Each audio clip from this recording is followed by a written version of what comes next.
D. Mace, Vingen, and Donick 1025. The game. Derek Mason, Adam Vingen, and David Janes here with you. Willie Donick will be joining us shortly. He's in Florida, the jerk. I'm sure the weather is great because it's not out there. Unlike here. That's right. But he's in Florida with the Predators, who take on the Panthers tonight at 6 p.m., pregame at 5, right here on 1025 The Game, which means a 2-hour edition of D. Mace, Vingen, and Donick here for you. Vanderbilt tight end Eli Stowers will join us in roughly 20 minutes. Elliotte Friedman of Sportsnet will join us at 4 o'clock today to talk Predators and NHL. Derek, there is a word we have in the Vingen family for the weather out there today. Blookie. Blookie? I don't even know how to spell it. I don't know if it's 2 O's or a U, but blookie. Okay. It's gray. It's cold. It's wet. It's just a blookie day out there. I can go with that. I can go with that. Sometimes you have to invent words to describe something adequately. So Well, it's blookie out there today. When you have kids, it tends to happen more times than not when you start inventing words. That is true. That is true. And as I said, we are going to have Eli Stowers, Vanderbilt tight end, in the next segment. But we are going to start today on the Commodores. And look, we've said our piece about Vanderbilt and the college football playoff. Y'all know where we stand on this. We had Clark Lee on the show yesterday, and he gave an impassioned defense of his team after the CFP committee ranked it 14th and effectively dashed the Commodores' hopes of competing for the national championship. But Lee and Vanderbilt administrators attempted to find a solution by trying to schedule a 13th game as a way to showcase the Commodores one more time. Unfortunately for Vanderbilt, there were too many logistical challenges. Vanderbilt gave a statement to Outkick's Trey Wallace. It reads, quote, "We explored the 13th game option for one reason. This team has earned the chance to keep fighting. Coach Lee has said he'll play anytime, anywhere, and our guys would have stepped on the field with a phone call's notice. The logistics and legislative constraints didn't make it possible, but nothing changes the truth. A 10-2 Vanderbilt team forged in the nation's toughest conference, finishing its best football in November, deserves a chance to compete for the championship," end quote. Nevertheless, Derek, I give Clark Lee and the university credit for thinking outside the box. Hey, they are not leaving any stone unturned. I tell you that. And they have every right to, choose to maneuver the way that they are. Now, they knew realistically nobody was going to schedule a 13th game, but I understand where they're coming from. It's like, listen, and it's honestly, it's not a bad thing, possibly, but I mean, it's not going to come because eventually they're going to go to 16, so that will eliminate that. But then even 16 is going to run into a problem. But we'll deal with that whenever it comes up. But that is a good thought. But it's just, the thought had no opportunity to come to fruition. I don't think anyone was going to schedule a 13th game, and then, okay, if you find a way to say that 13th game, who's going to play you? And where, like they said, where are they going to play? Well, I can answer some of those questions from Aria Gerson of the Tennessean. Quote, "Were Vanderbilt to schedule another game, it would be considered a regular season game because the Commodores did not qualify for the SEC championship game. NCAA rules allow a team to play a 13th regular season game only if one of the team's games is played in Alaska or Hawaii. Thus, the 13th game would have had to be in one of those locations. Teams would have to travel to Alaska or Hawaii on short notice and pay to make the trip without getting ticket revenue from a home game. That's if another opponent even agreed to play Vanderbilt. Miami and Utah, two other teams ranked just outside the top 10 of the latest CFP rankings, are the only two opponents that would likely move the needle for the committee where the Commodores to win. So they'd have to go to Alaska or Hawaii. I would choose Hawaii personally. Yeah. No disrespect to our listeners out in Juneau or Fairbanks, but I would choose Hawaii. But I can understand why it would be a logistical nightmare to make this work. Yeah, and again, I understand and I get it. You want to make sure that you travel down every possible road you can to try to get people to recognize your team and their accomplishments, playing in the best conference in the US. So they knew it was probably more than likely a long shot, but you throw that out there and then it gets picked up by other people, and maybe, just maybe, it influences somebody, because ultimately that's what you're trying to do. You're trying to influence the committee by your play. And I thought that Vandy did just that, especially the last 4 weeks of the season, where Diego really solidified himself as, if not the best college football player, or if not the best, he's a top 2 or 3. And I'm not just talking about the quarterback, I'm saying college football player, period. So they're going to try to do everything, but I mean, point is, unfortunately for Vandy, I think it's one of those deals where they're going to have to show it again to the committee, and maybe, just maybe, because you understand, what did we hear? What was this? This was about 5 weeks ago, 6 weeks ago. Nick Saban. And when Nick said, see, people laughed at it when Nick said it, but that is a powerful voice in the world of college football. Hell, in the world of coaching, period. That is one powerful voice. And when that power, and I know he came back weeks later and was like, yeah, I'm Vandy. But when that powerful voice says what he said, like, it's hard for me to think of this new Vandy and not, be succumbed with all of these old images of Vandy. And I'm sure that's what the committee was fighting themselves with. The old Vandy for decades compared to the new Vandy now. I'm sure committee members looked at it and they just couldn't reconcile it. They couldn't, for whatever, and that's unfair. Judge the team based on where they're at today, not based on what their program hasn't done. And I think Vandy fell into that sort of bowl this year.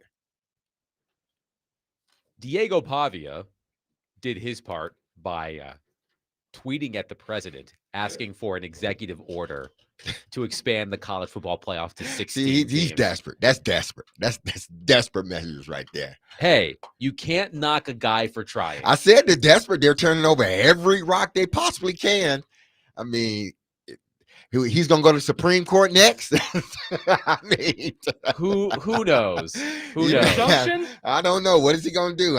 But again, I get it. I understand it. I'm sure if I was in that locker room, I would feel the same way. Like, what is it that what else do we need to do to get people to recognize us? Well, you can ask Eli Stowers that in just a matter of moments. Do we need a wild card weekend in the college football playoff? That would be nice. But wild card weekend is basically 16 teams when they decide they want to do that. And maybe they get to the 16 faster than what they probably thought because of situations like this.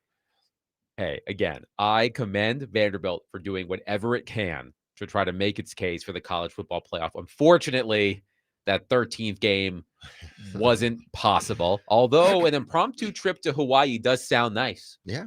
And we are the flagship station, so maybe we could have tagged along. I don't know. I would prefer Hawaii to Alaska, as I just said. No disrespect to any Alaskans who listen to us. I've heard wonderful things about the state of Alaska. Never been to Alaska. Nevertheless, we will catch up with Eli Stowers, and we'll ask him all of those questions in just a few minutes. But, Derek, we have made it to Thursday, having barely discussed the Titans. And quite frankly, it's been pretty nice. The Titans' loss to the Jaguars last weekend was an abomination. When I am on my deathbed, I will tell God I deserve 3 more hours on earth because I was forced to watch the Titans lose 25-3 to the Jaguars in some random game in 2025.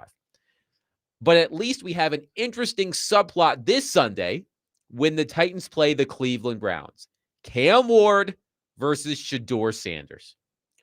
Ward's rookie season has been disappointing, so I can only imagine what the reaction will be if Sanders, who I will remind you was the 144th overall pick in the draft, outduels Ward on Sunday.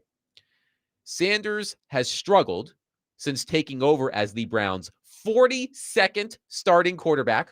since the franchise returned to Cleveland in 1999, completing roughly 50% of his passes. But I can tell you now that none of that will matter to the anti-Cam crew if the Titans lose Sunday, which, to be honest, they probably will. Mm-hmm.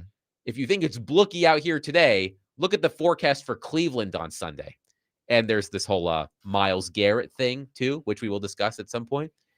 I mean, it's in the Titans' best interest to lose, to stay at the top of the draft order. But anyway, Derek, you've watched Shedeur Sanders starts. What have you seen from him so far? I think, again, it's been a rookie. It's been rough for him at times. And at times it's been pretty good. I think he and Gabriel are in the same situation that Cam Ward is.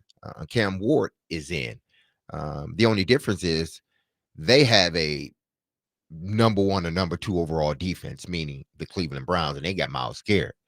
On the other side, the Titans defense is improving, but they still lack, playmakers outside of Jeffrey Simmons. And they got some young guys that are coming on, Cedric Gray, guys like that. But when you start to compare them to the Browns defense, it's not even close with the star power and just how they dominate from that aspect. So that's the only thing that I think is different. Other than the whole situation that Gabriel and Shedeur was in back and forth, and finally he gets an opportunity to start, and he don't have any reps with the first team unit. When he gets in the first time, it's just a whole bunch of stuff going on. But I think both of these quarterbacks have an opportunity to continue to develop. Again, Shedeur has looked good at times, and he's looked really bad at other times. But he doesn't have, like Cam, he doesn't have, enough playmakers around him. They have Judy, who's pretty good, but, you need more playmakers around you. And neither one of those guys have enough. Frankly, Cam doesn't have, and the young talent that he does have, the talent that he does have is young. So, it will be interesting to see how this game go. It's going to be hell on Cam Ward. I just tell you that right now. I don't know how. Watching that Browns defense, it amazes me that Myles Garrett doesn't already have like 40 sacks. The man has 19 sacks he's in 12 games. He's unstoppable. Like, he is literally unstoppable. I've seen Reggie White. I watched Reggie White playing. Reggie White was damn good. I mean, goodness. Up close and personal, watch the guy. There's just something different about Myles Garrett. It's just, and I don't know if the Titans got enough blockers to match up with Myles Garrett. And the problem is, and we've talked about this, J.C. Latham. Moore's not playing the way we thought he was going to play, and JC just looks bad. And Moore is quite familiar with Myles Garrett from his time in Pittsburgh, and I can't imagine that went well. So we'll see what happens. Myles Garrett needs 3.5 sacks to tie the NFL single season record held by Michael Strahan and TJ Watt. Myles Garrett by himself, Derek, has more sacks than 3 NFL teams this season. He has more sacks than the Panthers, the Bengals, and the 49ers, not combined individually, those individual teams. He has more sacks than those 3 teams have. It's absolutely insane. One texter about the college football playoff. Do we think the committee is making decisions like this to push their want for 16, like causing a ruckus to get everyone on board for that change? They are the ones making these decisions. That's from Tim in Spring Hill. And David shared an interesting clip with us from Nicole Auerbach, who covers college football. And she said, quote, "The best way to think about the CFP rankings is that this is a group of people that decides which teams they like, and then they retroactively come up with reasons for each of them. Tuesday night was a breaking point. We've got to stop pretending this charade is real," end quote. It's a nice idea, Tim. Based on what I've heard from the committee, I don't think they're intelligent enough to pull off that sort of scheme. Based on what I heard from Hunter Yurachek, and Willie's not on the show right now, so I can say that name without somebody yelling at me. But based on what Hunter Yurachek said the other day about how Well, Vanderbilt doesn't have a signature win because Tennessee fell out of the rankings. Well, duh, because they fell out of the rankings because Vanderbilt went to Neyland Stadium and laid the smackdown on the Vols. But we don't want to we don't want to pick at any scabs, open any wounds. Willie's not here, but I know it's still a sensitive subject for Willie. 615 737 1025. Our phone and text lines are driven by WilsonCountyHyundai.com. Coming up next, Vanderbilt tight end Eli Stowers will join us. We'll ask him about this 13th game that the Commodores tried to play. We'll ask him about the win at Tennessee, his longtime friend and teammate Diego Pavia, and his Heisman Trophy case. We'll talk to him about some awards that he's up for as the nation's best tight end. We'll talk about all of that with Eli Stowers coming up next. 615 737 1025. Our show will be broadcasting live at the all new Circus Sportsbook Kentucky in the Mint Gaming Hall this Monday prior to the Monday Night Football game. The matchup, Eagles Chargers.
D-Mace, Vingan, and Donick 1025 The Game. We are brought to you by Bax Homeworks. Remodeling done right. Get a free estimate at baxhomeworks.com. We are efforting Vanderbilt tight end Eli Stowers. As soon as he joins us, we will bring him in live. Let's go to your texts on our text line driven by WilsonCountyHyundai.com. Our friend Hair Metal Henry says, so beating the number 10 team in the country, the number 11 the number 11 team in the country, the number 15th team in the country, and the 19th team in the country are not considered signature wins, then what the hell do we have ranking systems for?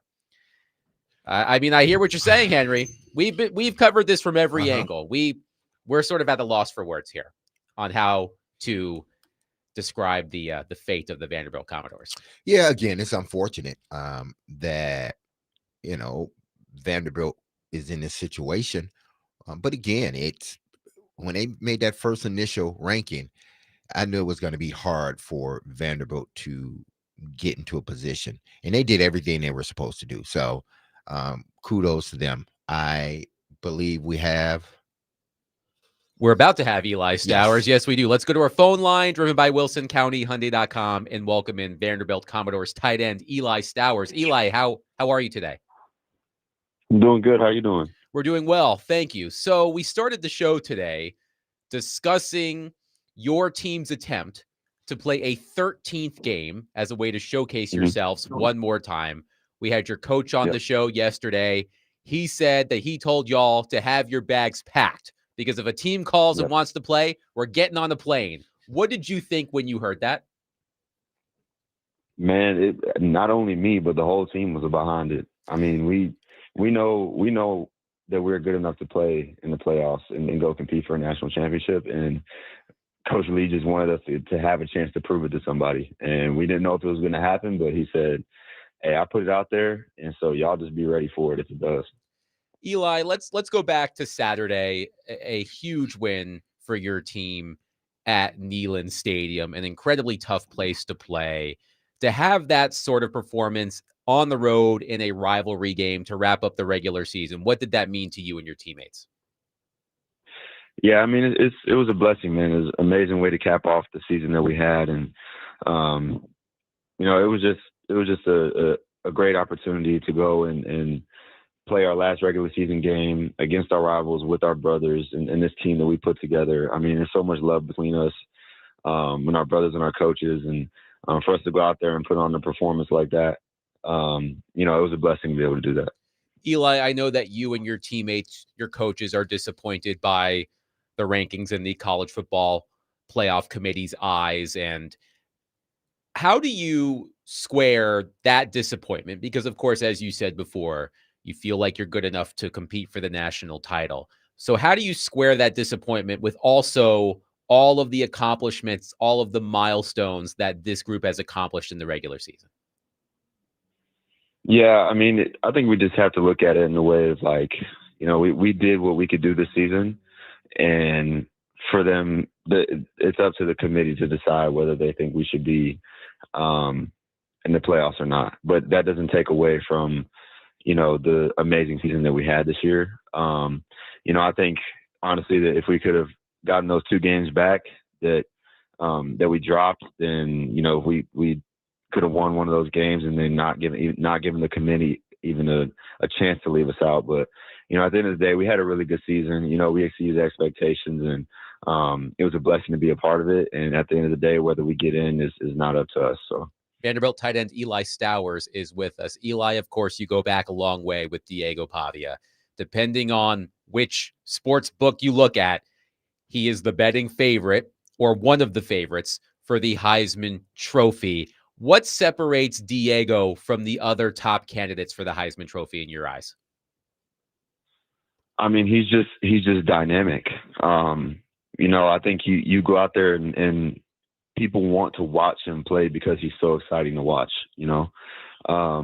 He goes out there and he makes plays that people realistically just don't make in the game of football. It takes a special player to make some of the plays that he makes in terms of extending plays, making somebody miss, throwing a ridiculous deep ball down the field right on the money. he just does things that a Heisman Trophy winner is worthy of, and or that makes him worthy of a Heisman Trophy winner, to be a Heisman Trophy winner. So, I mean, at the end of the day, like, he's the best player in college football, and that's what that trophy is supposed to be for. So he should win it. I think, Eli, I think a lot of people here in Nashville would echo what you just said about Diego, because he has been just outstanding for you guys this season. And he set the tone, and you guys, battled with him each and every week. So kudos to you and your team, for what you guys have accomplished this season. It's not over yet. I know you got another game left, but you guys accomplished a lot. And with that, with that being said, you have a very interesting background. And I know the last time we had you on, we talked about it a little bit, being one of the top recruits, going to A&M, I believe it was. You're getting injured, having to deal with injuries. Then you battle with a guy that ends up being a really good friend of yours in Diego. You move to tight end, you come here and you excel. So what has this, going through all of that, what has these last 2 years meant to you? Honestly, man, I look back on that whole journey, and it helped me grow in my faith in God so much more. I look back on it, I'm like, all of that has to do with God's plan in my life. That none of that would have happened if it was just, I mean, my plan was to go to college and be a quarterback and excel in the SEC and go to the NFL to play quarterback. That I had no intentions of doing anything else. And God had other plans, and I didn't necessarily understand what was going on for a while, but he pushed me to where I needed to be. He made things happen. I look back on those injuries, and they were tough for when they happened at A&M, but I look back on them now, and that was God shepherding me and to where he wanted me to be at. So I just praise God for that. It has really nothing to do with anything I did, or, and I also thank the coaches like Coach Beck and Coach Kill at Mexico State for giving me the opportunity, to, get on the field at a different position and kind of move me and transition me to that tight end position, because without them being open to do that, then I wouldn't be here either. So, I mean, it was a lot of things that got me to this point. And so I'm really just thankful for all of it. Now, Eli, like Adam said, we had Coach on yesterday, and I asked him the question about, the last couple of years, in particular this season, and has he thought about, the foundation that has been laid with this particular team, and how this particular team may usher in more teams just like it. Have you thought about that? Like, you are a part of a foundation. You, Diego, other guys that have been here the last 2 years are a part of a foundation that seems to be solid, and that, teams moving forward can build on. Have you sat back and really thought about that? Yeah, I mean, first of all, it's another blessing just to be able to be a part of a team like that. I mean, we talk about that as teammates sometimes, but we just look back on the season. We're like, man, this is surreal. Like, we are literally a part of a team that is doing things that have not been done in the history of this program. And, it's just what an amazing opportunity it is for Vanderbilt. Coach Lee has tried so hard since he's been here. He's had the same vision that he just wants to turn Vanderbilt into a winning football program. And it's those things are starting to come to fruition. And, I'm really just so happy for him, because I as soon as I met him and was able to get to know him, I could tell how much he cares about his team, how much he cares about the university, how much he cares about the program. And for these things to start to come to fruition, I mean, I'm just really happy for him in this program, because like you said, we laid a foundation this year, and now there's opportunity to continue to build on it. Now, was there a turning point in this season, Eli? We're talking with Eli Stowers, Vanderbilt star tight end, let's say that. He's also a finalist for the Mackey Award, which is the top tight end in the country. But was there a moment in this season, or a point in this season where you guys figured, we're capable of competing at a high level, and not just competing, but winning this conference? Man, this may be surprising to say, but I think we believed that, and believed it wholeheartedly before the season even started. And I think that's what made this team so special, is the belief that we had in our team and what we could do. At the beginning of the season, like during camp, during summer workouts, winter workouts, spring ball, all of that, you talk to our team, like, and everybody knows about how Diego is and Coach Lee were talking about our team before our season even started. Like, our goal is to win the national championship. And we believe that. Everybody in the program believed that before the season even started. So, I mean, I don't think that there was really like a specific turning point, or whether, we beat a team that we were surprised to beat, because in reality, we felt like we could go out and win every single game. And I think that's what led us to be successful. Now, I just mentioned the Mackey Award, and I know you were trading all that, finalists and everything else for an opportunity to be in the college football playoffs. But what does that mean to you, being that it's such a prestigious award for tight ends that you are a finalist? Yeah, I mean, it's just humbling, and like I said, like, this just makes me want to thank God even more so every single day. I mean, it was like you said, it was a weird, long journey that I went through in college to get to this point. And, when I was back on it, I'm just so thankful for it, man. I mean, the coaches that I got placed around at New Mexico State and also here, when I got here, that was when I was like still learning to be a tight end. So I got around my tight end coaches, Coach Flats and Coach Lepak, that coached me up to continue to grow in my game and truly learn the game from a tight end perspective.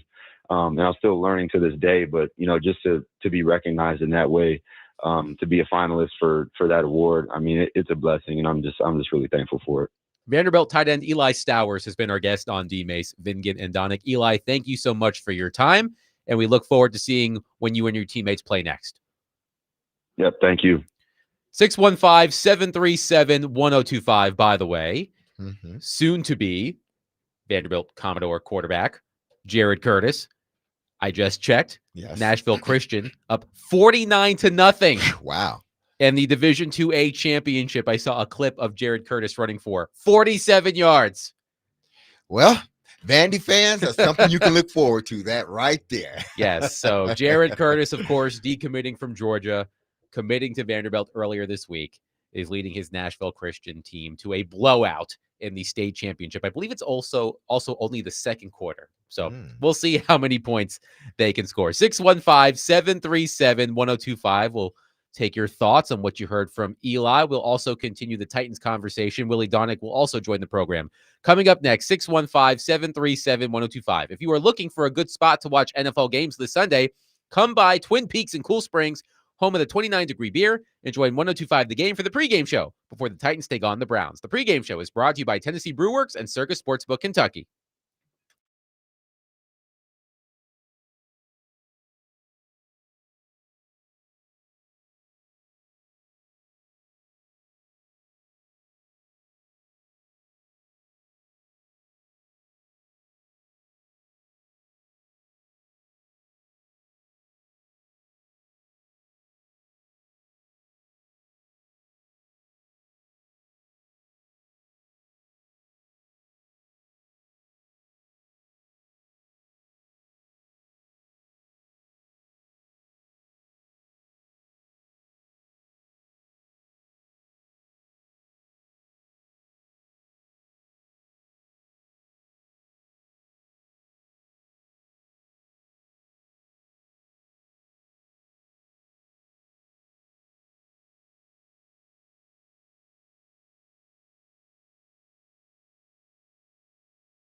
Cam, knowing you and Shedeur, I was not on the field at the same time, but in the same building, does that add any extra juice, given how much you guys used to always compete every day? Nah, I got to go against the Cleveland defense. So it's not really into that perspective. It's more of what can I do for, my team to help us, accomplish our goal in winning the game. That was Cam Ward discussing Shedeur Sanders, his friend, his training partner. The two of them will go head-to-head on Sunday in Cleveland. Derek Mason, Adam Vingan, Willie Donick has joined us. Hello, Willie. Hello, gentlemen. Good Willie, to talk to you. Willie, remember when we discovered that I website? have to rub it in for 1 second. Sure. Guys. Please go ahead. don't do For it. 1 second. Okay, go You ahead. guys got me? Yes. We really don't got you, but go ahead. Go ahead. 80 degrees each side. Got the nice jog in at A1A, and I was thinking, the guys back in Nashville would love to see this. Boy, would they love to see this. Just so you guys know, it's 36 and showering right now. Yes, Exactly. yes. Yes, Willie. So, Take that. Willie, what I was going to ask you was, remember when we discovered that website where you can buy animal excrement to send to people? Yes. Did you send anything to Hunter Yurichek's house by chance? I did not. See, I'm gonna rise above. I'm gonna be the bigger person. Well, you Okay? know I what? said Based what I on needed to say. based on you rubbing it in on the weather, you might have a box of animal excrement at your house when you get back. What animal would you guys choose? You'll have to find out. Okay.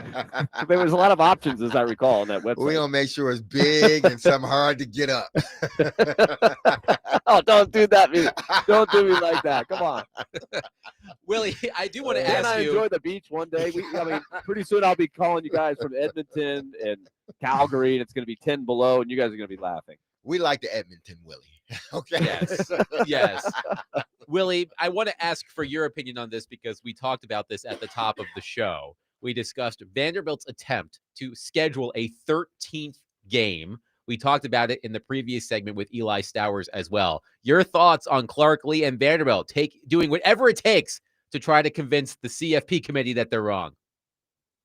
Well, it's actually a tactic that's used in college baseball. And because in college baseball, invariably, you're going to get a rain out somewhere here or there. And so I have seen Tim Corbin actually do that late in the season to get an extra game, either against just anybody, just to make up the game, but oftentimes to try to go find a really good opponent that's going to help your ratings, your RPI, your net, whatever metrics you have in baseball. So the concept is not new, really.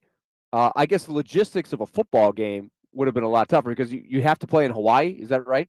Alaska or Hawaii. Yeah. So you got Alaska. Alaska or Hawaii, yeah.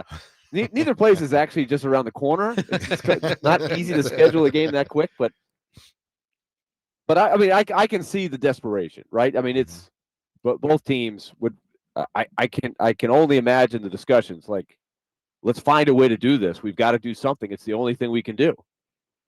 Let's go to our friend Mark in Nashville on our phone line, driven by WilsonCountyHunted.com. Mark, thank you for calling. Go ahead. Hey, how you doing, man? What's up, Adam? D. Mace? Willie, how y'all doing, man? We're great, Mark. Great, how are you? How you doing? Yeah, I'm doing okay. Long time no hear from, a long time no answer the phone. I don't know which way to put it. What you got for us, Mark? Hey, y'all were talking about that matchup Sunday with Cam and Shedeur, and it's gonna be a tough matchup for Cam, man. Like you said, Myles Garrett, premier defensive end in football, 19 sacks.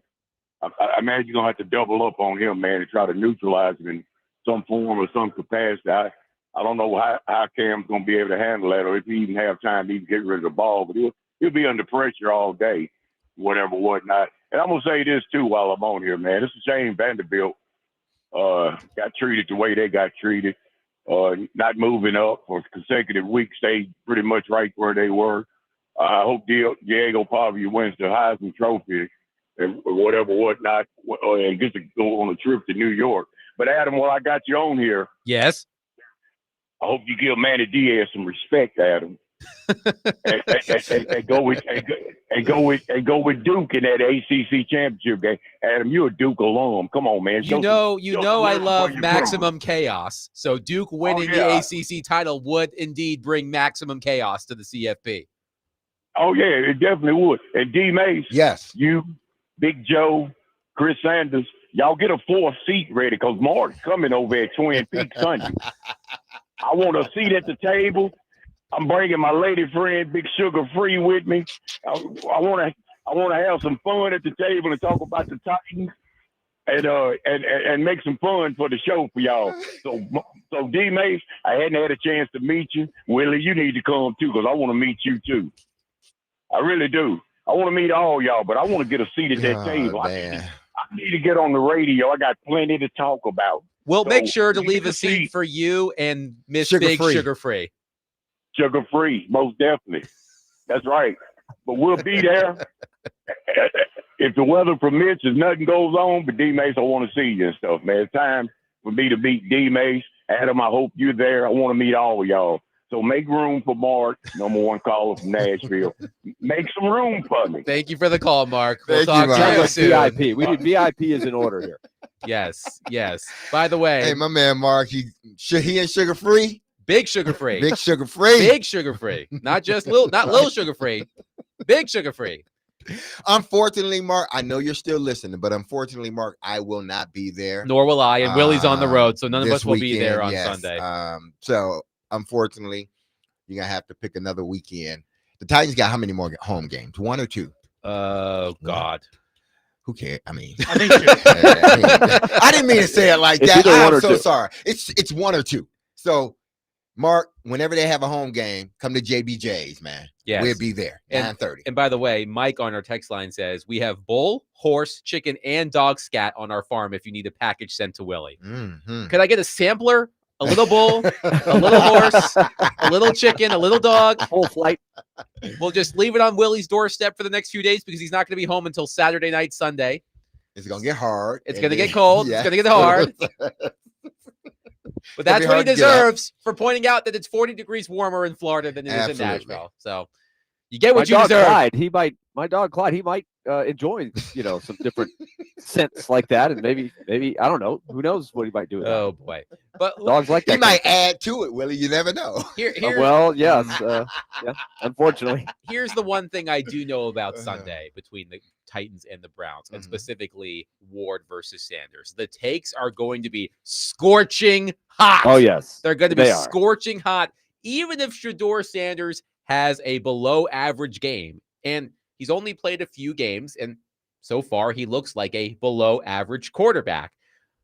Even if Shedeur Sanders has a below average game, but the Browns win, oh boy, I'm dreading the text line on Monday because the Because takes this are is, going to be again, scorching hot. It's going to be Oh, yeah. in the same category as the Xavier Restrepo themed tweets, right? They're not real, but people are going to be trying to be that guy The fake love. that has the funniest meme or the wittiest line. Like everybody's going to be trying to do that, right? Yeah. It's Yes. just trying to capture it, like to get the clicks. They're going to go for it. But it adds intrigue because Sanders is under a lot of pressure as well. Remember, Shedeur Sanders started the season, if you go back to training camp, as the 4th quarterback on the Browns depth chart. Remember when the Browns had Kenny Pickett and Joe Flacco? And there's Mhm. also Dylan Gabriel, of course. But this is an extended audition for Shedeur Sanders. We know the Cleveland Browns. They can't help themselves. He's the 42nd starting quarterback for the Browns since the franchise returned 25, 30-ish years ago. So if Shedeur Sanders, Willie, doesn't hold up his end of the bargain, then the Browns are going to be quarterback shopping all over again. So there's a lot of pressure on Sanders, not just in this game, but for the rest of the season too. Yeah, and next year they have Jacksonville's first pick, so they're going to have a lot of stuff to do. They'll have a lot of flexibility on how they want to use all those assets, and so this is all you can say if you're Shedeur Sanders is you get the crack. He's got the ball. He's got the opportunity. That's all you can ask for. So we'll see what he can do. I'm curious myself how it's going to look. Yeah, I mean, it's one of those This games is where what, Derek, we weren't sure he was going to start. Right? No, There was a I point mean- that we weren't sure he was going to get a shot. no, the way it was going, it didn't seem like he was going to get a shot. But Gabriel ended up getting hurt. I think that's why he didn't play. He ended up getting hurt. Shedeur goes in there and he plays okay, and then gets another start, and now it seems like he's going to be the guy moving forward. It's just been, I'm sure Cleveland fans, they can talk about this story, for many years to come, this whole quarterback issue that Cleveland has. But I look at it as an opportunity for Cam, because once again, when you're talking about going against defenses, I'm not sure, quarterbacks over the last couple of years have gone against the top-notch defenses that Cam has gone against his rookie season. And he just needs to show that he's continuing to progress and develop as a player. Last game was horrible for everybody. But this is an opportunity against a top-ranked defense. And I know a lot of people are going to make it about him and Shedeur, and rightfully so. I get it, because they're friends. They worked out together, and at one point, it was being debated who was going to be the number one pick, Shedeur or Cam or Jackson Dart. So that in itself is probably weird, but I think this is more about Cam's development against another top-ranked defense than Cam versus Shedeur, because it's not comparable. Cam is going against the number 1 or number 2 defense in the National Football League with the number 1 pass rusher in the National Football League. Shedeur is not going against that. He's going against a damn good Jeffrey Simmons, but that's it. They got some good players, but they don't have anybody of the stature of Myles Garrett in that defense. So as much as, we probably, and it will be, especially during the game, make it about Cam and Shedeur, but that's not even a story. It's not the story, because if Shedeur goes out there and perform well and Cam doesn't, that's not a knock on Cam. He's going against the number 2 defense in the National Football League, and Shedeur is going against the middle of the road defense. They're improving, but they're not the defense that they thought they were going to be, and they're sure enough not the defense that Cleveland is. It's amazing, Willie, to look at we've done this before, but I just pulled it up again. It's amazing to look at the caliber of defenses that the Titans have faced this season. If you're looking at expected points added per play allowed, the Titans have faced the number 1 defense, Houston, twice. They're about to play the number 2 defense, Cleveland. They've played the number 3 defense, Seattle. They played the number 4 defense, the Rams. They played the number 5 defense, the Broncos. They played the number 6 defense, the Jaguars. They played the number 7 defense, the Patriots. All while having a bad team. They played the number 7 defense, the Patriots. They played the number 9 defense, the Chargers. All while having a roster that isn't ready to compete yet. They got some young players. That's murderer's row. Exactly. So I think what it reminds me of, D-Mace? Go ahead. It reminds me of a kid growing up that maybe his dad's a coach, and he says, I could put my kid with his own age group, and I could play him, and he'll dominate, right? But let's put him up with the kids a year or two older than him, and have him go through the rigors, right, and take a beating. That's what you have to hope for, right? He's taking his degree of difficulty is high. It's about as high as it could get based on that. And as you mentioned, he doesn't have a bunch of guys who who are really good around him. So you have to hope that he can get through the fire and come out better on the other side for it, and not burn up. Because the option you have when you have your kid there is, if it's not working, you can then put him back with his own age group. You can't do that with Cam. You got to play the schedule. 615-737-1025. We'll take your thoughts on the Titans' upcoming matchup against Shedeur Sanders, Myles Garrett, and the Browns on Sunday. 615-737-1025. Coming up next, Elliotte Friedman, Sportsnet NHL insider, will join us. We'll talk Predators. We'll talk NHL. All that and more with our friend Elliotte Friedman. Coming up next, 615-737-1025. This holiday season, 1025 The Game is looking out for the kiddos. We want to donate a bunch of stuffed toys to the Nashville Children's Alliance to be given to kids this holiday, but we can't do it without you. Join us at a Dunkin' location near your neighborhood the week of December 8th through 12th, that's next week, to drop off a stuffed toy that a child will love. Find the Dunkin' locations that are participating at thegamenashville.com/toy. We would also like to thank the Metro Nashville Police Department, the Catalano Group, the Bluemont Group, Family Leisure, Thompson Machinery, and Relodyne.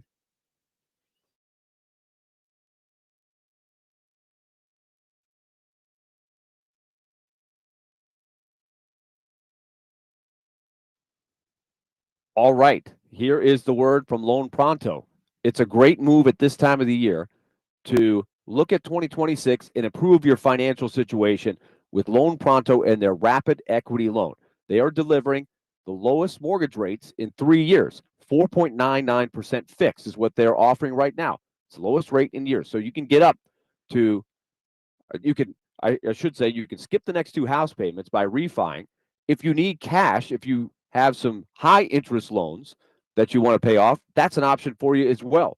With Loan Pronto's rapid equity loan, you can get cash out of your home's equity, make those moves to knock that credit card bill down to zero, skip up to 2 house payments.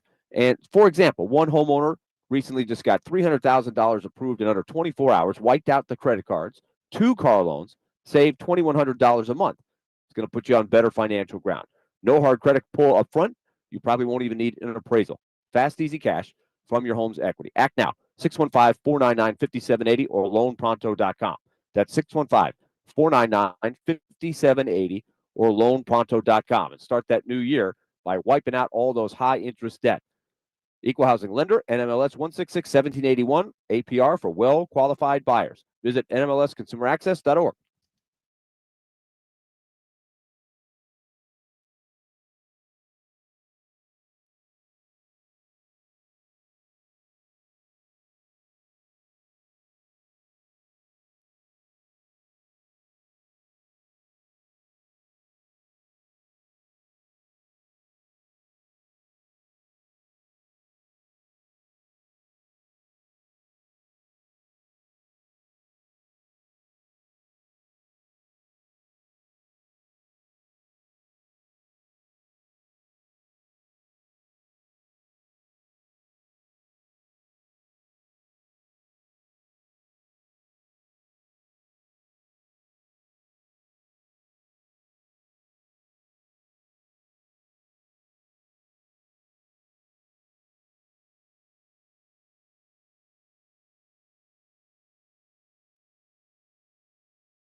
D. Mace, Vingan, and Donick, 1025 The Game. Willie Donick, Derek Mason, Adam Vingan, and David Janes here with you. Let's go to our phone line, driven by Wilson County, Hyundai.com, and welcome in our friend Elliotte Friedman, Sportsnet NHL insider, who is presented by Old National Bank. Get Old. Hello, Elliotte. How are you?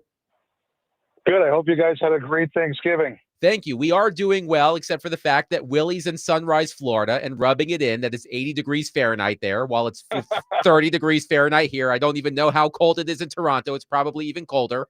So Willie's being kind of a jerk, but otherwise, oy, yikes. Yeah. Ooh, I want to be there. That's yeah. I would much rather be here than there. Exactly. That anyway. Meteorology aside, Like, I got to tell you guys, I would much rather be where you are than where I am when it comes to this. I suppose so. But Elliotte, we know Barry Trotz is keeping his options open in regards to trades, but there are a couple of other teams, specifically Calgary and Vancouver, in similar situations. We often talk about buyers in arms races. Is there whatever the opposite of arms race among sellers? Like, is there a sense of urgency between those GMs to get something done, knowing that they all have players that buyers will covet? I think there are some teams that would like to do things like Vancouver, which is another team that's really struggling, is absolutely a team that would like to do things. They sent out a memo last week. Everybody kind of found out about it. And therefore it's a situation where now everybody knows the Canucks want to do stuff, and their GM, Jim Rutherford, he's not the GM, he's the president of hockey ops.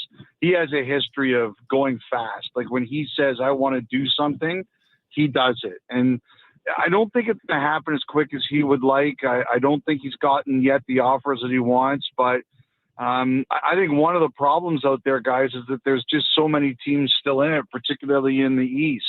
When you hear about the absolute sellers, it's Nashville, it's Calgary, it's Vancouver, but they don't have a lot of partners right now.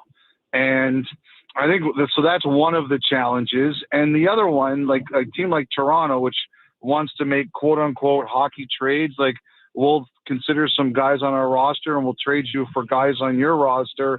They don't have really a lot of things that people are really killing themselves to trade for. So I think that's the challenge right now. Is it's like a prom, Adam. You ask, but someone's got to say yes. And right now, people are asking, but no one's saying yes. This may come as a shock to you, but I didn't go to any proms. Nobody said yes. You know yes. what? I got to say this. I got to tell you this too. I did not go to mine either because I had just broken up with someone and someone else asked her and I was like, I am not going to go put up with that. Like that was that I was the same. And I got to tell you, like 37 years later, I had opportunities to go with others. I wish I would have, but I didn't at the time. That's okay. You turned out just all right, Elliotte. So we just all right, Elliotte. No, all right. I meant to say you turned out more than all right, not just all right. Adam, you turned out all right too, but just all right. It doesn't sound good. Yes. I meant more than all right. More than all right. Okay, back on track. Back on track. We asked Barry Trotz on Tuesday about Ryan O'Reilly. He did not deny that the asking price for O'Reilly is high and could require a first-round pick and a top prospect. Have you heard about any specific teams that are poking around O'Reilly right now? I think there's a few. And I think that one of the things that's kind of happened is even though O'Reilly doesn't have, as we've talked about this at length, how he doesn't have a no trade, they treat him like one. So, one of the things that happened earlier this year, Adam, was people thought that Nazem Kadri had a full no trade, and they found out it had changed this year to 13 teams. So everybody was trying to find out, okay, am I on that list or not? And I think that's the same thing that's happening with O'Reilly.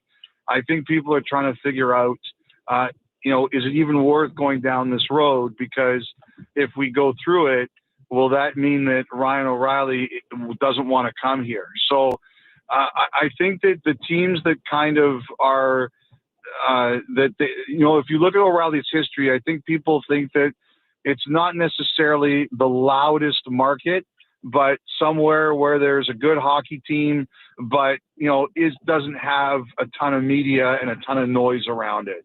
One of the teams I know that's really liked O'Reilly and has for some time is New Jersey. And I just think that that's a team there who, until O'Reilly goes somewhere else, I think that he's not going to be traded. I think New Jersey would be one. I think that we've also wondered about teams like Florida, but Florida right now, like, they haven't declared Barkov out for the season. And until they do that, I don't think they would be able to do it.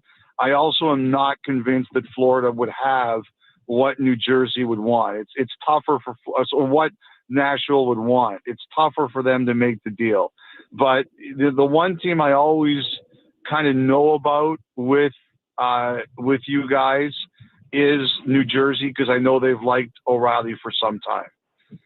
Elliotte, I do want to ask you about a former Predators player who was in the rumor mill, Kiefer Sherwood.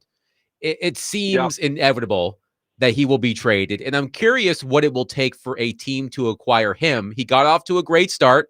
He slowed down, but he's a playoff style player, all-time hits record in a single season. So what are you hearing about Sherwood and what it will take for a team to get him?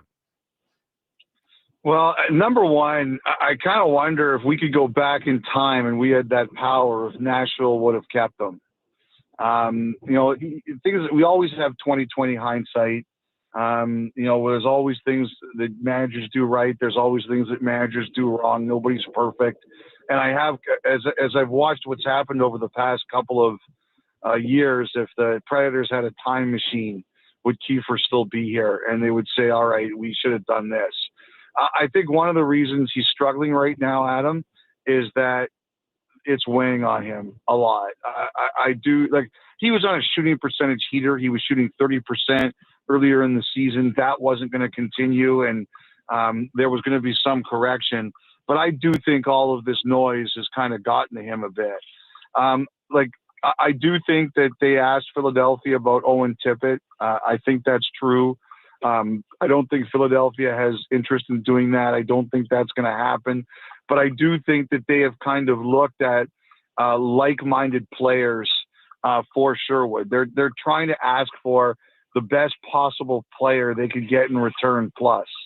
I think they would, barring that, I think they would look at a first-round pick. I think they would prefer a young player who has been in the NHL and is NHL ready, if not been in the NHL. I don't think you would expect to get as much for O'Reilly, but so I don't think you would expect to get as much as Nashville's asking for O'Reilly. But the thing that really determines that is supply and demand. And I think there's a lot of interest in Sherwood, but I think if they could get an NHL player, a young NHL player like Tippett's a good example for them, they would do it. The other thing, too, here that I think it's a real challenge, Adam, is the question is who wants to re-sign Sherwood and who wants to use him as a rental. And I think most of the teams that are looking at him would want him to keep him. I think there's very few that see him as a rental. And if you can get permission to talk to him and you can keep him, I think the price would obviously go up. And that's why an NHL player in return is being discussed. Elliotte Friedman is with us. 32 Thoughts, Hockey Night in Canada. Elliotte, Steven Stamkos hit the 1,200 point mark the other day. And, you've covered a lot of athletes. You've even had outside perspective covering other sports like the NBA. One thing that I really admire is I've watched Stamkos, and the Nashville fans haven't seen the greatness, right? They haven't seen him at his best. So it's been a little bit of a disappointment all the way around. But I have really admired how he handles himself through all of these interviews. He does them all. He is always insightful. And, he knows the questions are coming and they're not, hey, you're so great, right? So when he has a moment like that, I'm really happy for him. He's played better here the last 5 or 6 games. He's showing some signs of life. But you've seen him in the heyday, covering Stanley Cup finals and things like that. That's what I think has shown through, even though he's gone through some struggles here. You know, I have to say this about him, Willie. You know, he's never hid. Never. Good times, bad times, he's never hid. You know, I've dealt with him a lot. He was obviously a number one pick, a huge prospect in his time, in his draft year. He is so he's even though and his first season went really badly for him, especially at the beginning. And throughout all of that, he never ran away. And I've always had a ton of respect for him. I've always been a huge fan of his. And you're recognizing that for him. I think the other thing about Stamkos, though, is that he has had a ton of really bad injuries. And I think that, as much as anything else, has robbed him of what some of it is age, but I think some of it is also the mileage on his body. And he's got one of the best shots in hockey history. He was an incredible skater. He was incredibly determined. And the other thing I'd say about Stamkos is he's a really popular teammate. Like the amount of players that spoke very highly of Stamkos as a captain, how he was a welcoming guy. It was off the charts. Like he was just, there were a lot of people who, when he was going through really difficult times, Willie, they would always say, like, you can criticize him as a player, that happens, but you can never criticize him as a person. And, I just think that a lot of traumatic injuries and a lot of challenges have kind of robbed them of, I think of kind of taken a toll on his body and affected how he can be as a player. And unfortunately, I think that's happened in Nashville. But, I watched him earlier this year, Willie, go net front on power play.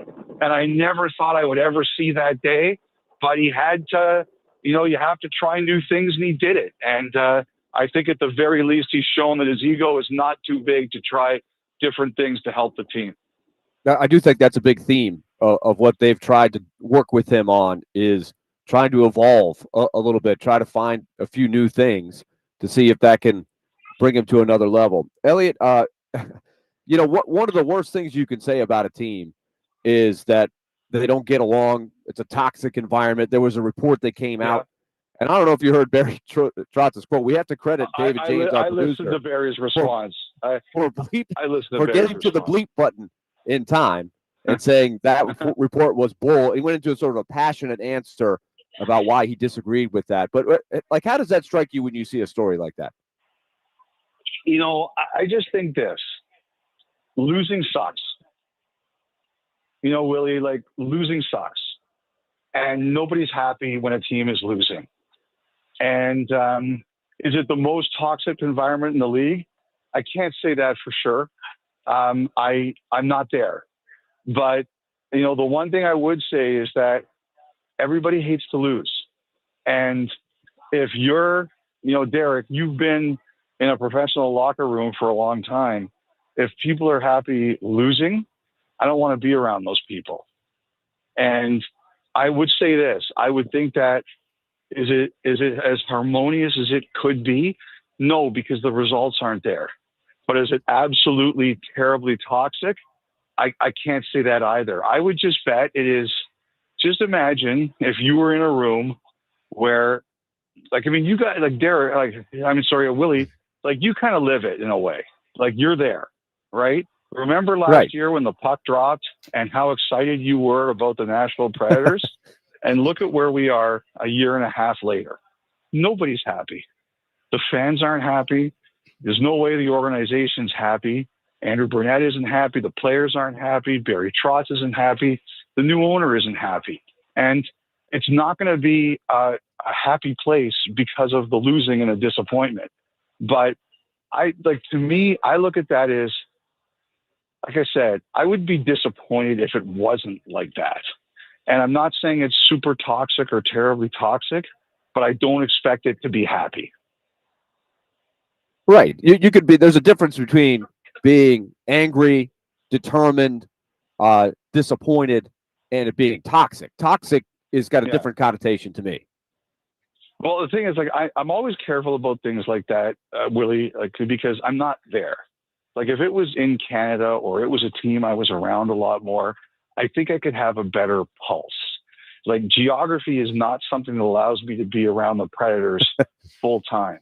Now, I'll say this: if I was around there a lot more, I think I would be able to answer that a lot better.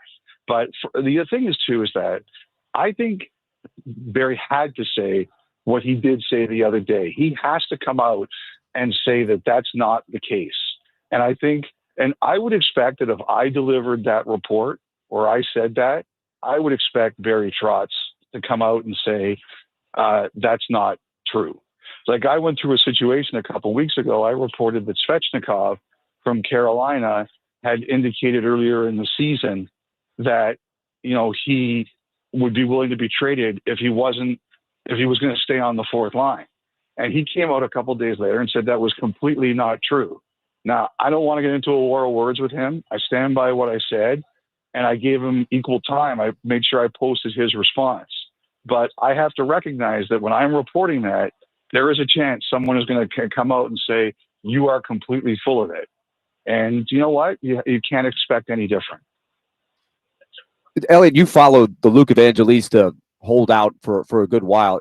It's kind of interesting how he has started to play, and O'Reilly has a lot to do with it. He's been playing with Ryan O'Reilly, and recently they put Steven Stamkos up on that line, and he's played better. So the common denominator is O'Reilly. Andrew Burnett was telling us today, everybody wants to play with O'Reilly because he's such a classy player. He's that good. But they sort of fight over who gets to play with him because they're not as deep at center. But Evangelista's put together probably his best stretch of hockey of his career here.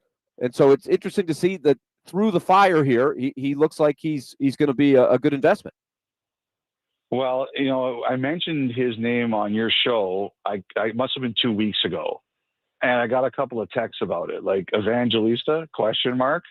And I think kind of what's happened is, first of all, you're right. He has played a lot better, and to me, it's always the best way there's two ways out of your problems. You can trade your problem or you can solve your problem. It's always better to solve your problem rather than trade it. That's number one. Number two, I think that, but the one thing I do believe is that not only were the Predators looking at the market value of some of their veterans, but they were also looking at some guys in sort of like Evangelista's age group. And I was led to believe he was one of them. And like none of the kids, like the guys that Barry came on and said, like the Kemmels and guys who were going to play, none of those guys, but the guys kind of in Evangelista's age group and him. And I think probably some of that had to do with some leftover disappointment and also the fact that he hadn't been playing right now or very well. But, there's two ways you can look at this. Either people are going to look at him and say, you know what? He plays well with good players. Maybe we would be interested in seeing what Nashville wanted for him. Or the better way is Nashville looks at it and says, he's playing well with good players. He's still young. You know what? We'll handle this ourselves. Elliotte, before we let you go, I do have a question about the Olympics. So for those who have not been paying attention, there are concerns about the status of the arena for the games in Italy. The ice surface is 3 or 4 feet shorter than a regulation NHL rink.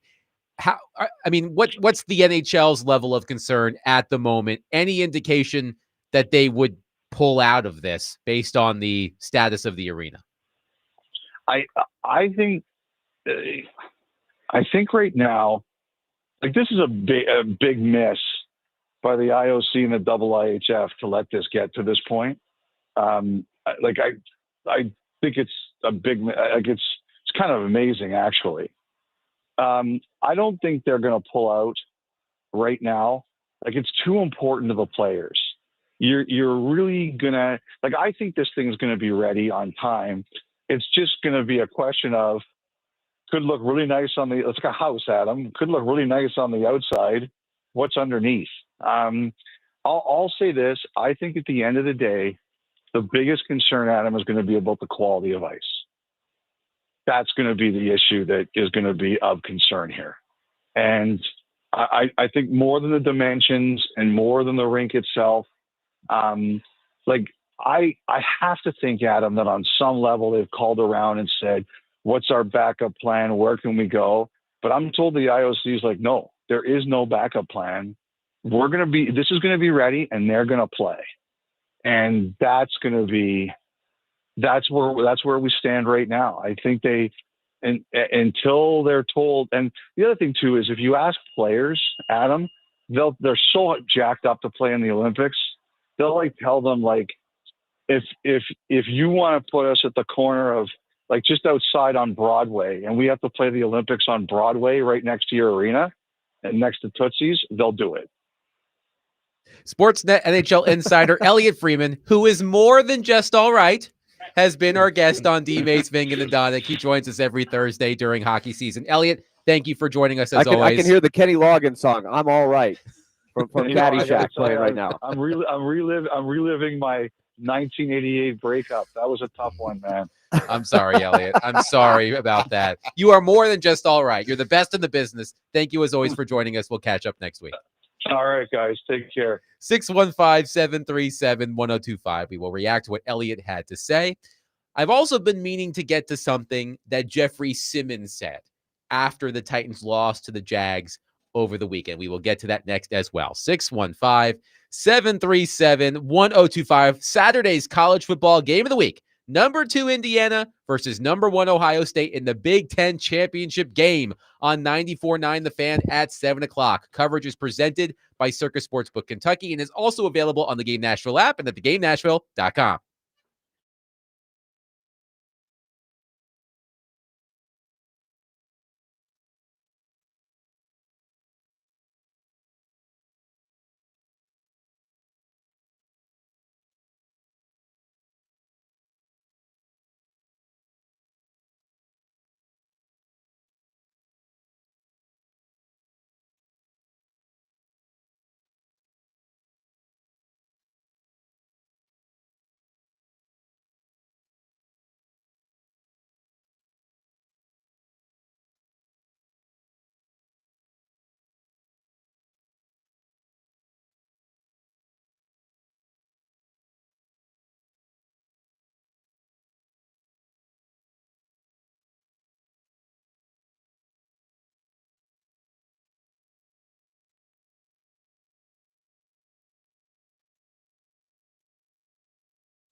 D. Mace, Vingan, and Donick 1025. The Game. Willie Donick, Derek Mason, Adam Vingan. We are broadcasting from the Busy Bee Plumbing, Heating, and Air Conditioning Game Nashville Studios, home of the $99 yearly Beehive membership, where the buzz is always about great service. We'll take you right up to Predators pregame coming up at 5. Willie is in Sunrise, Florida, where the Predators will take on the Panthers. Tonight, a 6 p.m. Central puck drop. Let's go to our phone line, driven by WilsonCountyHyundai.com, and welcome in Dan. Dan, thank you for calling. Please go ahead. Hey, guys. So, a couple points I wanted to make. Number one, I really do think they need to move Marchessault. He's not putting the puck on the net, and he's not laying the body. There's just not enough value there. And if anything, there's really no identity to the team. It's the same old dance that we had from last year. Something's got to change, whether it's moving Dammer or somebody else. I really hope they don't do anything with O'Reilly, because he seems to be somebody that actually is, doing what he's supposed to be doing on a nightly basis with the consistency. I think one of my biggest issues, though, with this team on the whole is the fact that it's been, I don't know how many calendar days, but the last time that UC Saros had a shutout was January 3rd, 2025. So with the amount of investment that you put into him, what are you really getting back? And that's always going to be an albatross over this team for the years to come. Hopefully they can address this either through the draft again or find somebody else. But I was interested just to see what the past so many, Stanley Cup champions, what they look like with their goaltenders. And the only one that's had a goaltender that was under 6 foot was the Dallas Stars' Anton Khudobin, and that is the only one of the past, I believe, 10 years. So it seems to be a running theme there. So, thank you for the call, Dan. A lot to unpack there. By the way, the Dallas Stars did not win the Stanley Cup. They lost to the Lightning and Steven Stamkos in the COVID bubble, if I am not mistaken. So a lot there, Willie. Let's focus on Jonathan Marchessault for a second, because as Dan said, he has 5 goals, 8 points in 21 games. He had a down season last season. Everybody basically had a down season last season. And I've wondered about Jonathan Marchessault in terms of what he could get back in the trade. The one thing about Marchessault that's different than Stamkos is his cap hit is a lot more palatable. I believe it's $5.5 million per season. He has the Stanley Cup. He's got the Conn Smythe Trophy. So I am curious about what the market could be for Marchessault. What do you think? I think if I'm another team and I have a strong center that I could put him with, I think a team looking for a top 6 forward could take a run at him. I think it's important for the Predators to get him going so his stock is up, right? I think if you want to get anything for him, to me, the Predators shouldn't give him away. I think the biggest issue for Marchessault is he has not been able to play with the type of center, playmaking center, that could bring out the best in him. I think the theory is if he were back with a player like Jack Eichel or somebody like that, his numbers would be quite a bit better. And I think he was productive enough last year to where people still think he's got something to bring to the table. I don't think he was ever considered around the league as a 40-goal scorer, even though he actually did score 40 the one year. He's more of a 25 kind of goal scorer. There's a lot of value in that. And he has not played well at all. His last couple games have been better. And so we'll see if he's got a run in him like he had last year to make the numbers look better. But we'll wait and see on that. I think they've got some time to sort that out. But you hope he would play better. So if nothing else, his value would go up. And Dan mentioned Ryan O'Reilly. And Willie, we talked about this with Barry Trotz on Tuesday. Derek and I talked about it after you left the show on Tuesday. The catch-22 with Ryan O'Reilly is the same as it was for the Titans with Jeffrey Simmons. The Titans did not trade Jeffrey Simmons because they valued him as someone who could help rebuild the franchise's culture. The Predators view Ryan O'Reilly in the same light. So I understand Dan's point. Don't trade Ryan O'Reilly because he's one of the few players who's doing what he's supposed to do. But when you look at the players on the roster, in my opinion, at least, Willie, there is not a player on the roster who is realistically able to be traded who could get you more in a trade to help jumpstart this blend/rebuild than Ryan O'Reilly. It's a catch-22. I completely agree, and that's why I think it's important to stick to your price, what you think he's worth, and don't take less. You don't have to trade him because there is a value in keeping him.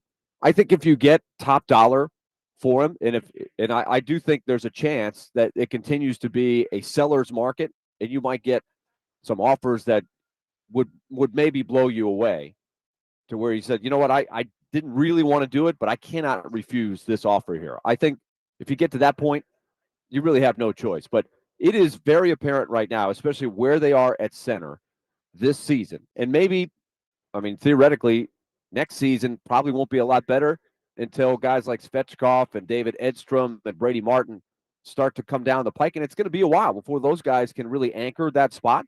I don't think you're going to, you'd be very fortunate to find a free agent center or something that's going to upgrade. So Ryan O'Reilly's all you got, right? You see what he's doing for Evangelista, and whoever is playing with him is productive. So if he's gone, like I think you could shoulder the load with some of these other guys they could trade a lot more than without O'Reilly. There's a domino effect, I think, if you trade O'Reilly. So you have to be careful there. The Predators, Willie, have won 3 out of 4, including a 5-1 win against the Calgary Flames on Tuesday. What will you be looking for tonight as the Predators try to exact revenge on the Panthers, who beat them 8-3 at home a week and a half ago? Well, it's been interesting to see what's happened since that game because, as you mentioned, the Predators have bounced back and played some pretty solid hockey. They had the lapses on Saturday, and they're frustrated that they lost the game against the Jets. They thought the Jets were very beatable, and they messed up the game. They gave up the goal right at the beginning of the game. They had a lapse at the end of the first period, and now you're fighting from 2-0 behind and eventually 3-0 behind. But other than that, they played arguably their best 4-game stretch of the season. So they have responded after getting routed and embarrassed 8-3 by the Panthers. And on the other hand, the Panthers haven't won since that game. They've lost 3 in a row. They are last place in the East. Can you believe that? As we sit here today, the Panthers are at the bottom. Now it's unique because everybody's bunched up, but I think you're going to see a very angry Panthers team tonight and a determined team because they just got beat in a big game against Toronto, a team that they're fighting with for spots in the standings, and they did not respond at home very well. They got beat here.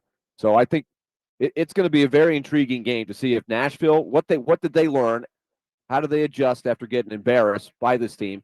And the defending champions, 2-time at 500 right now, they've got to be desperate. They can't fall too far behind, or else they're going to find themselves not making the playoffs, which is unthinkable. Willie, good luck on the call tonight. Of course, you can hear the game on 102.5 The Game with Max Hers and Hal Gill. You can also watch on FanDuel Sports Network with Willie Donick, Chris Mason, and Lindsey Rowley. 615-737-1025. Derek and I will wrap up the show next with those comments I alluded to from Jeffrey Simmons from last weekend. We'll discuss those coming up next. 615-737-1025. DVD is presented by Bax Homeworks, which transforms kitchens, bathrooms, and living spaces into places you can't wait to come home to. Get a free estimate at baxhomeworks.com.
We need to figure something out. I mean, we got 5 games left for sure, but we got to figure it out. I mean, once we get through this season, I mean, we got to do a lot of self-reflecting. And whoever come in to be this head coach is, we need somebody who's gonna lead this football team. Yeah, I mean, that's it. We got to figure it out. That was Jeffrey Simmons after the Titans lost to the Jaguars last weekend. Derek Mason, Adam Vingan here with you. Preds pregame with Chase McCabe coming up at the top of the hour. The Predators taking on the Panthers in Sunrise, Florida. Puck drop at 6. So, Derek, I've been meaning to get to those comments from Jeffrey Simmons because those comments from Jeffrey Simmons have gained a lot of traction. Yes, they So are. when you hear those comments from Jeffrey Simmons, what comes to mind, and how eye-opening should those comments be to Titans leadership? I mean, listen, there's frustration across the board, and it's none more evident than what Jeffrey Simmons said. They got to bring in somebody that's going to lead this team out of, the depths that they're in. And listen, this is not about Mike McCoy. It's not, because I think he was thrown in a bad position anyway. This was a bad situation. This was a no-win situation for him. I can see, again, and I try to be very careful when talking about this team from the standpoint of the talent that they have, because I understand that just because the talent isn't seen now doesn't mean some of these young players can't become superstars in this league. I'm an example of that. Not being a part and then being a big part years later. So Mike McCoy, he took the job. He didn't have the talent that it was going to need. This team was going to need to show development and progression in this team as far as wins and losses. He was stuck on a ship that didn't have any motors, engines, rudders. It's just floating, and you got the wind pushing you toward the shore, but you can't get any. You can't turn the engine on to get there no faster or pick up no steam. It's just, luckily the wind's blowing that way, so you're gonna reach where you want to go. And luckily the season's winding to an end, so they're gonna get to the end of the season no matter what.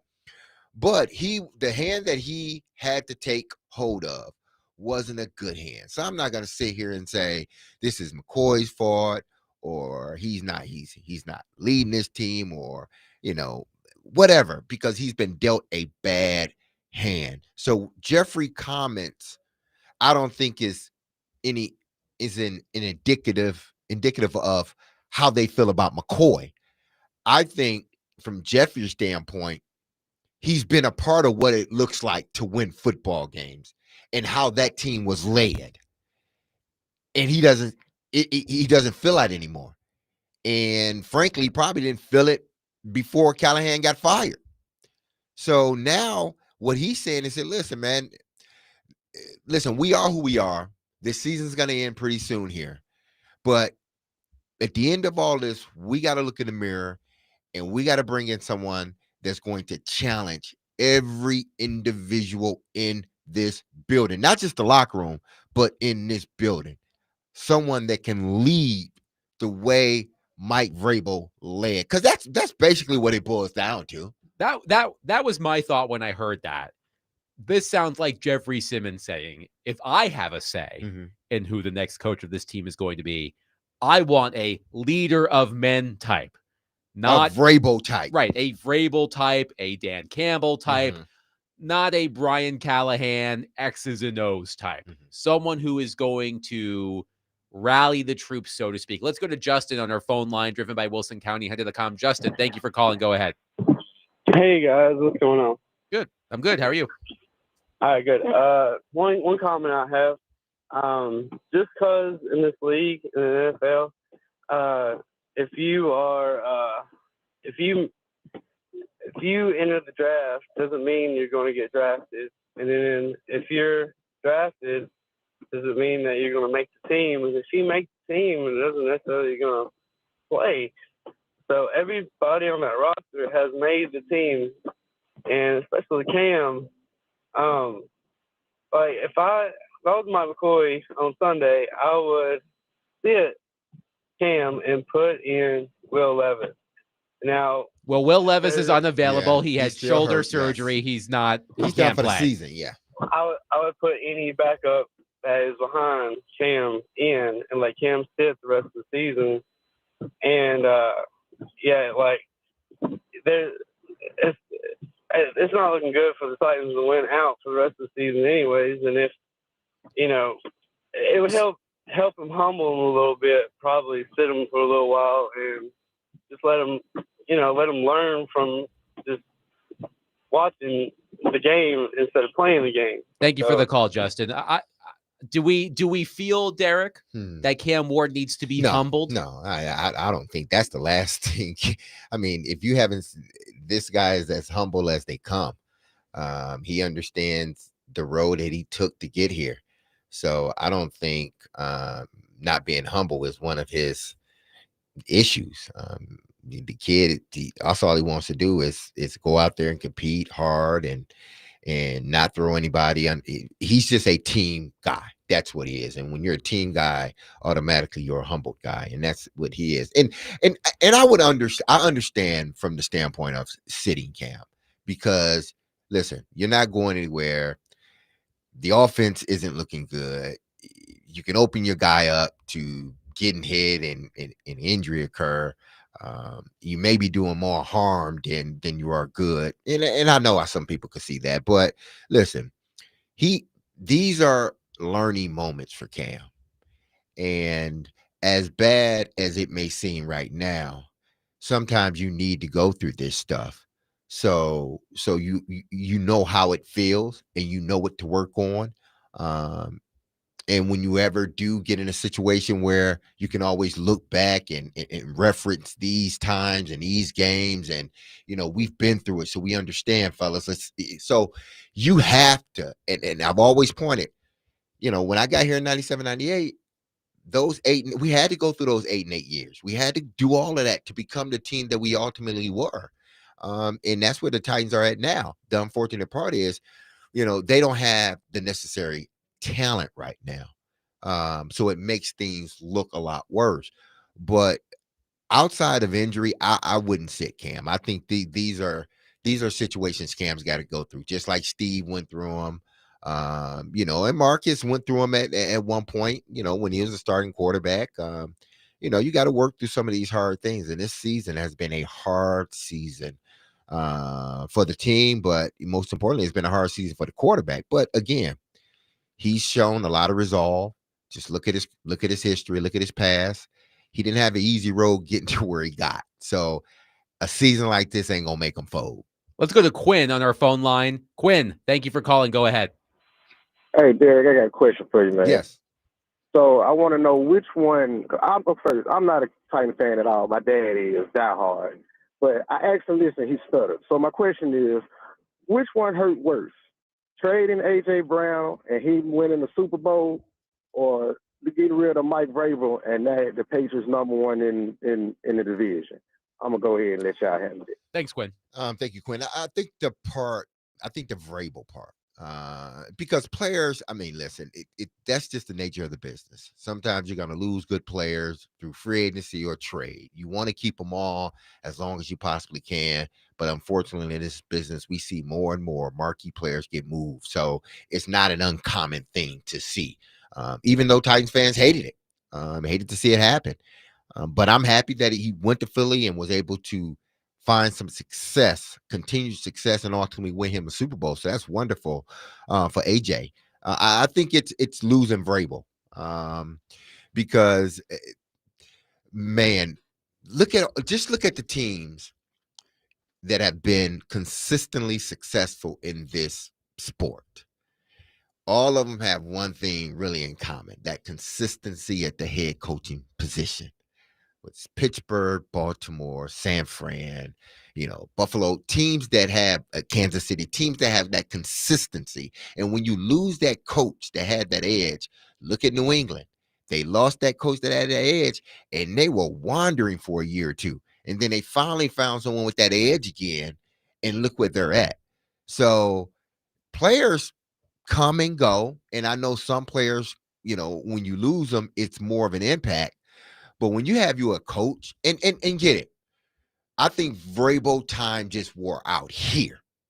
Never said he wasn't a good coach, but I thought his time just wore thin. Now, if they sold the team and the new owner came in and said, okay, let's restart this thing with Vrabel with the new owner. But I think it just wore thin with the owner now, Amy, and everybody in the building. So it was time for him to go. But they tried to go the opposite direction, and it didn't work. So I understand what Jeffrey Simmons is saying, but losing a head coach, I think, has done more damage to the Titans than AJ. Because I think even trading away AJ, they still started off the next season, it was like 7-1, something like that. Was it that year or the year after? I'll have to reference it. I'm not sure. It was one of the years. But when Vrabel's here, I mean, it's just unfortunate it happened, but trying to replace Vrabel, I think it's been harder for them to replace Vrabel than it has been for AJ. And AJ's a damn good player. The Titans were 7-3 the following year after trading AJ exactly. Brown. Then they had the 7-game and then they had streak the 7-game to end the season. Exactly. So yes, as good, and I think AJ, if he stays healthy, he's going to be a Hall of Famer, no doubt. I think losing that coach, it's really hurt Tennessee. Quickly, I thought this was interesting from Albert Breer of Sports Illustrated. He had this note a few days ago about the Titans coaching search. Quote, the initial thought post Brian Callahan had been to find more experience and someone who could work with Cam Ward. Along those lines and tied into the networks of the guys on hand, former Bears coach Matt Nagy, who has ties to Borgonzi, or former Cowboys and Packers coach Mike McCarthy, who has ties to Brinker, could wind up being the guy. But that hasn't stopped the Titans from looking at a wide array of candidates, even guys such as Chargers DC Jesse Minter and Rams DC Chris Shula, who don't fit into the above box. At this point, Tennessee has studied and discussed plenty of prospective coaches as the brass keeps working toward having a narrowed down list by the end of the season. Listen, I think I'm with Jeff. You got to, whether he's a offensive guru or defense, you just got to get someone in here that can, motivate, command, lead these men. Because listen, when all of the X's and O's are not working quite well, you got to have somebody that's able to lead. And the X's and O's didn't quite work as well at times with Mike Vrabel. But Mike Vrabel was the leader, and he was able to lead those guys through some of that. Now that last season, hey, listen, the roster was done. But to me, I'm with Jeff. They need someone that can come in here and really establish his way of doing things and rebuild this culture. That'll do it for us today. Predators pregame coming up next. We'll be back at 3 p.m. tomorrow. Chad Withrow will join us during the 4 o'clock hour. We're going to take it to the bank to end the show, and you better believe that we are going to have some sort of bet on Duke at Michigan State on Saturday. Yeah. The undefeated Blue Devils, the undefeated Spartans in East Lansing on Saturday at 11 a.m. We will come up with something, but that'll do it for us. Preds pregame with Chase McCabe coming up next. Be loved, love on your people. Have a safe, blessed, and wonderful day. I love you. The team loves you. You hear that music. Don't you forget about us, because we won't forget about you. We'll see you tomorrow, 3 p.m. on 102.5 The Game. Peace.